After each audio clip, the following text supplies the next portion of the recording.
You want a random fun fact? You know the drill. I'm going to tell you anyway.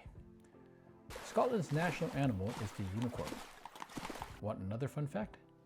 A local saloon in Dawson City in the Yukon Territories serves a sourdough cocktail that features a dehydrated human toe dropped in a glass of whiskey. Here's one more. Burnaby now has more high-rise towers over 100 meters than almost any other city in the country. They're sitting at 4th place, ahead of cities you might have actually heard of, like Vancouver. Guess what? It is not slowing down. And just like the toe in that cocktail, this one is also impossible to ignore. Stay tuned as we break down what is really happening in Burnaby real estate. Hi, my name is Simon Liu, and I am your friend in real estate here in beautiful Vancouver, British Columbia. I have helped people make smart real estate moves across Greater Vancouver for nearly 2 decades. If you are thinking about making a move, my team and I would love to help. I invite you to send a message using the information below. Let us help you find your happy home. Today, we're going to talk about 5 things that you might not be able to notice for a while, but when you do, it'll be too late. Everyone in the city is focused on the homeless situation in downtown Vancouver or the traffic nightmare relating to the SkyTrain construction down Broadway. Meanwhile, Burnaby, BC quietly turned itself into a vertical city. And if you're thinking about buying real estate in Burnaby in 2026, this is the video you did not know you needed. We'll touch on where the redevelopment is happening, the housing gap, and how Burnaby plans to deal with it. New zoning rules that just change what you are allowed to build on a regular street, and an expensive bill that someone has to pay for. So, is Burnaby the smartest place to buy in the next 10 years?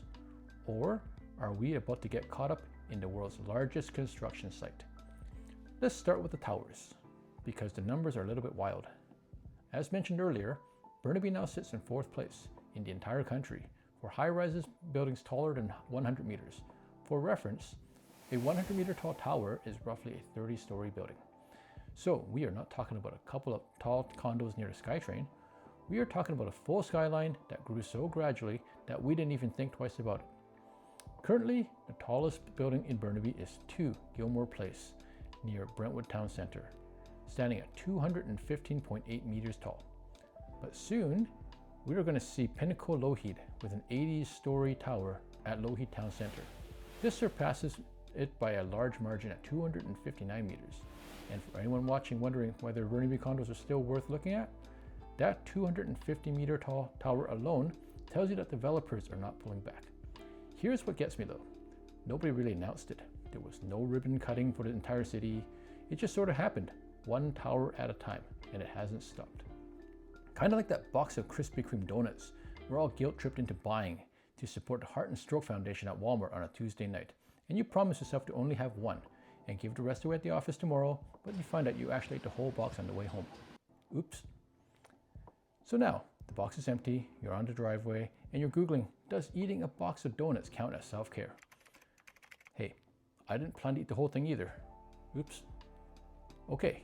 Anyway, that's the story of Burnaby's skyline. So why does this matter to you? Because infrastructure follows density and towers.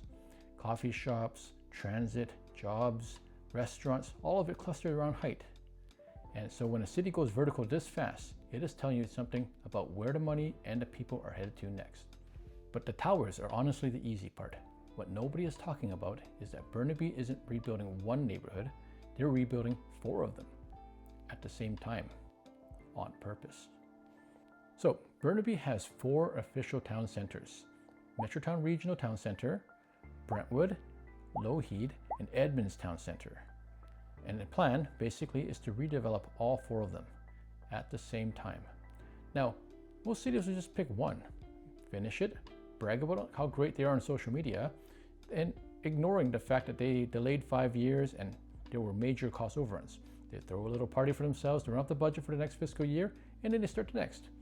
Burnaby looked at that approach and said, no thank you. We're going to do all 4 at once. So this is the municipal equivalent of someone who decides to renovate their kitchen and all the bathrooms at the same time while his wife is visiting family out of the country for 3 weeks. The walls are open in every room, your dinner has hot pot or barbecue every night, and you're showering at your neighbors. Then your wife gets home and guess what? It's a dream home. What I mean is, it's an in my dream home. because she was not happy to see that she had to use the amenities shower for a week because I didn't finish on time. Oops again. And by the way, there are going to be a lot of cranes around. Metrotown is becoming a proper downtown complete with office, residential, and that giant mall as an anchor. Brentwood, after years of construction, is finally looking like that shiny new hub that was drawn on a napkin at the North Burnaby Inn. Not to be outdone, Lougheed is renewing itself and filling in fast around the transit hub. And Edmonds, after years of empty promises, is getting some attention too. So here's the honest part. Living through simultaneous redevelopment is not always fun. There will be detours, there will be noise. There will be a Starbucks that you used to go to because it's never busy that will suddenly not have room for you. But the long-term play is 4 walkable transit-connected cores. That is rare in this region, and it is a big reason values tend to hold around here. So, if all of this building is happening, you would assume we have plenty of homes coming, right? All those cranes, all those towers, surely supply is catching up. Yeah, about that. Despite all of the cranes, the Burnaby housing market is still short on homes, like significantly short. That's why the City of Burnaby addressed the issue in the Burnaby 2050 official community plan. It is predicted that the population will grow by 100,000 residents, and the city hopes to build 55,000 new homes over the next 25 years.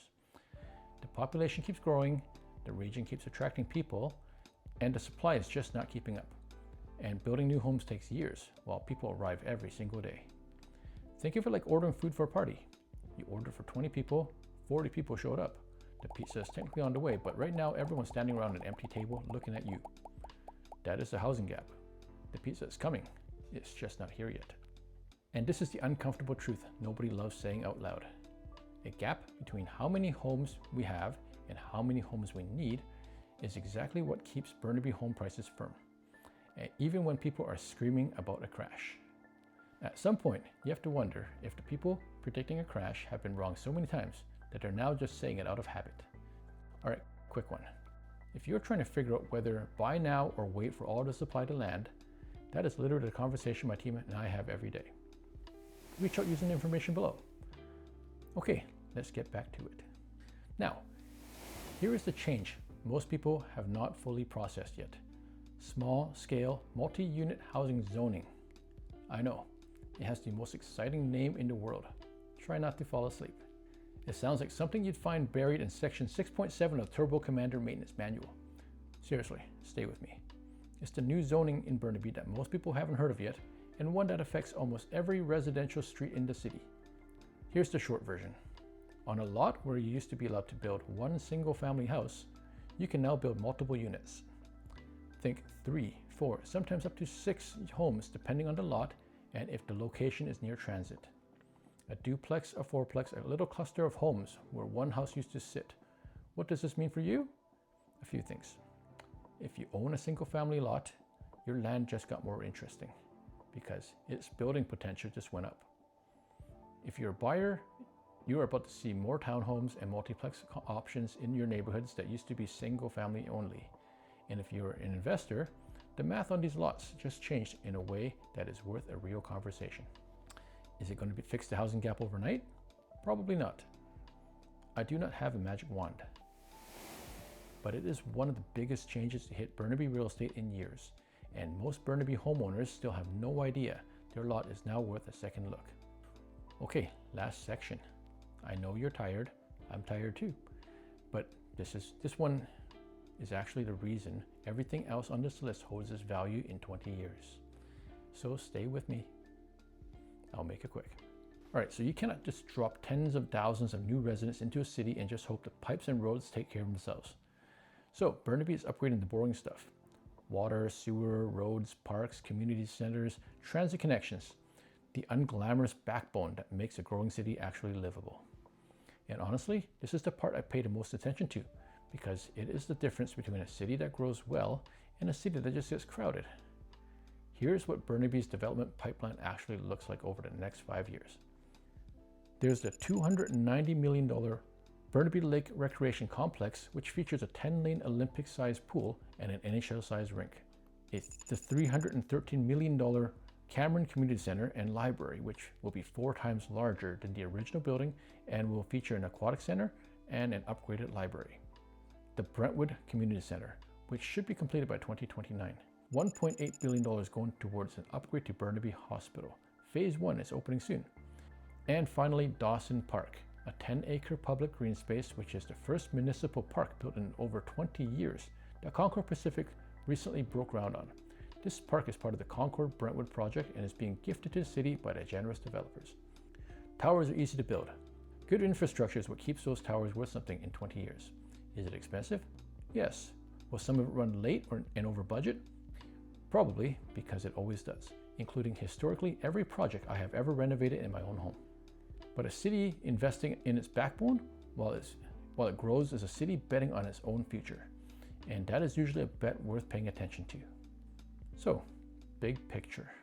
Burnaby has the skyline, 4 town centers rebuilding at once, a housing gap that keeps prices firm, brand new zoning that just changed what you can build on a normal street, and a city actually paying to upgrade its backbone. Put all of that together, and quiet little Burnaby is not so quiet anymore. It is one of the most interesting places to own real estate in the entire region. Is the media going to tell you that? Maybe eventually, right after they tell you that they predicted it all along. If you're thinking about buying or selling in Burnaby, or just figuring what your home is worth under these new rules, your first step is to email me at info@happyhomesvancouver.com or send a text message to 778-688-6838. Let's help you get settled into your happy home. If you found this video helpful and want to see more of it, I would appreciate it if you subscribe to the channel or share with a friend so you can help us help more people. In the meantime, check out my video on trends in Vancouver real estate market. We'll have a link for you in the show notes. Again, my name is Simon Liu, here to serve you in beautiful Vancouver, British Columbia. Thank you for watching, and I'll see you next time.